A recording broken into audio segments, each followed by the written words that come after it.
इस करेली की खेती से पहले साथियों इसमें धान भी लगाया गया था, यानी एक ही साल में 2 सब्जी किया जाता है इसमें। फिर भी साथियों किसान का स्थिति वही का वही है।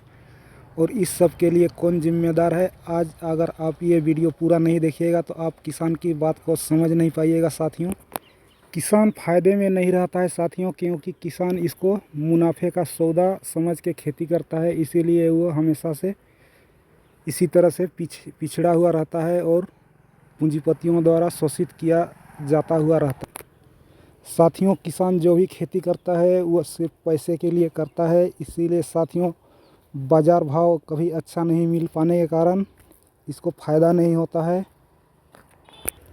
किसानों के पीछे रहने में साथियों सबसे ज़्यादा चीज़ तो है वो है पैसे की खेती में इस्तेमाल। साथियों अगर खेती में पैसे का इस्तेमाल नहीं हो तो ये हमेशा से फ़ायदे का सौदा साबित होगा। और बार्टर सिस्टम में जब ये चलता था तो किसानों के पास सिर्फ सोना ही सोना होता था साथियों, लेकिन जब से पैसा आया है उसी कागज़ के टुकड़े के लिए किसान आजकल अपनी ज़िंदगी भर एकदम बर्बाद कर देते हैं, लेकिन कुछ भी नहीं मिलता है साथियों। और वैसे ही साथियों देखिए ये इसमें भिंडी का बीज लगा हुआ है, भिंडी का सब्जी लगा हुआ है, ये भी आएगा, लेकिन ये भी फ़ायदा कैसे देगा साथियों। एकदम शुरू से ही इसमें भी खर्चा होते जा रहा है।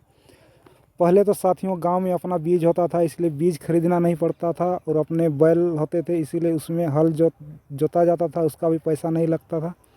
लेकिन साथियों अब तो यहाँ पर शुरू से ही ट्रैक्टर से हल जोतना पड़ता है, उसमें भी खर्चा हो जाता है। फिर बीज खरीदने में भी खर्चा हो जाता है, क्योंकि सारे के सारे बीज अमेरिका के द्वारा बनाए जाते हैं और इसका पेटेंट वहीं पर है। यानी इस बीज खरीदने में जितना भी पैसा होता है वो सारा का सारा अमेरिका को कुछ न कुछ ज़रूर जाता है। और रही बात भारत के वैज्ञानिकों की, तो साथियों भारत के वैज्ञानिक में इतना ताकत ही नहीं कि ये एकदम ऐसा बीज बना पाएँ, हाइब्रिड बीज बना पाएँ। और अगर बना भी पाएंगे तो उसका पेटेंट अमेरिका में होगा और अमेरिका ही उसका कुछ % लेता रहेगा। यानी अमेरिका चाहेगा तो भारत को बीज मिलेगा, नहीं तो नहीं मिलेगा।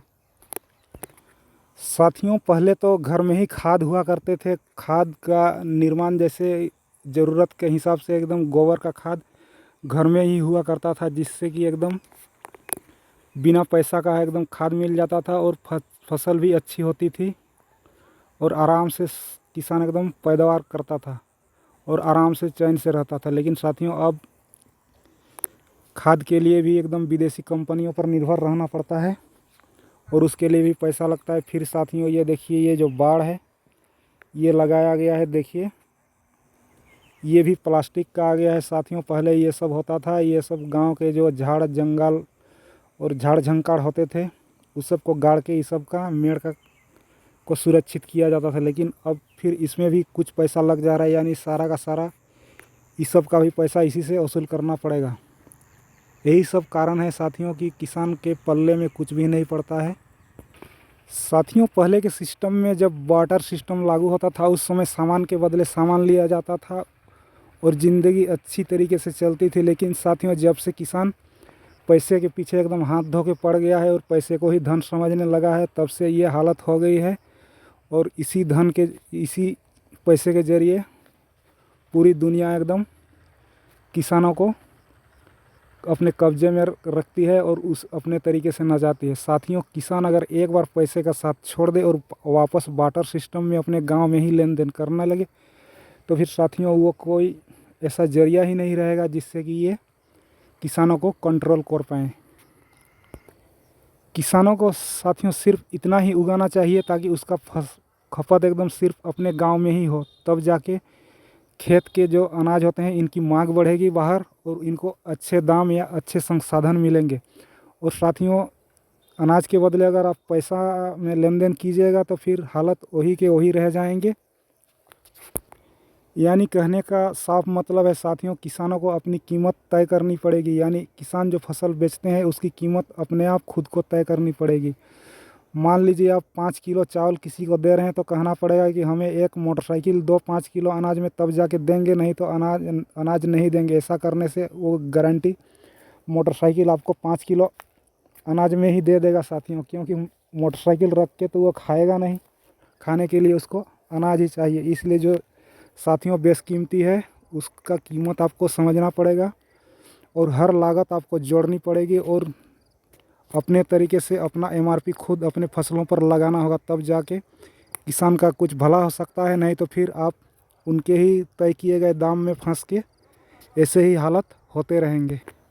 अब बताते हैं साथियों आपको मोदी सरकार के नए सौगात के बारे में। जो डील उन्होंने अमेरिका के साथ ट्रेड डील साइन किया है, उसके ज़रिए या तो किसान मालामाल हो जाएगा या फिर कंगाल हो जाएगा। ये तो आपके सोचने की बात है।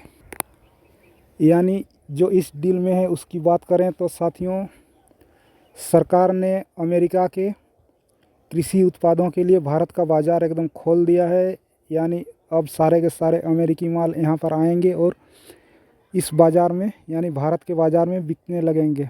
जिससे होगा कि साथियों वे लोग एकदम जेनेटिक मॉडिफाइड जो सब्जी उब्जी उगाएंगे वो सब आएगा यहाँ और ये सब बिकने लगा है। उस समय साथियों जब किसान का, जैसे देखिए भारतीय किसान का टमाटर एकदम एक तो छोटा रहेगा, एक बड़ा रहेगा और अलग अलग साइज़ के रहेंगे। लेकिन साथियों जब अमेरिका का जेनेटिक मॉडिफाइड वाला एकदम टमाटर आएगा तो सारे के सारे टमाटर एक साइज़ के होंगे और उनके दाम भी कम होंगे, क्योंकि उन पर एकदम टैक्स 0% लिया जा रहा है उनको।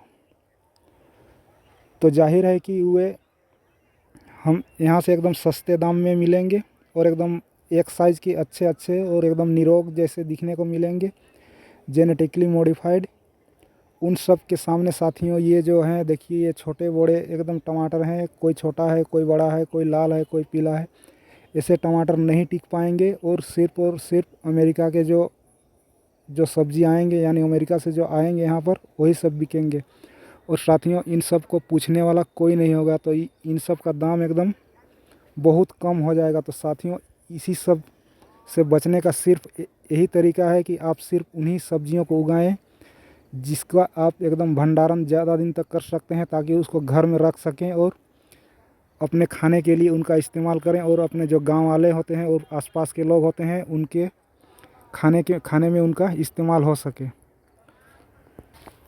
ऐसे भी साथियों जब आदमी लोग जेनेटिक मॉडिफाइड जो सब्जियां होते हैं उनके जो एकदम दुष्प्रभाव होते हैं उनके बारे में जानेंगे तो फिर वे सब सारे के सारे देसी चीज़ ही खोजने लगेंगे। लेकिन साथियों उस समय जब देसी चीज़ सब मांगने लगे तो साथियों अपना एकदम दाम अच्छे से वसूलना है।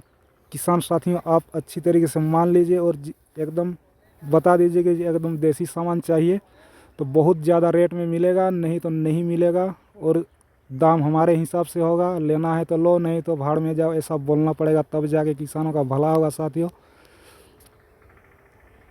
तो साथियों मिलते हैं अगले वीडियो में इसी तरह के बात के साथ।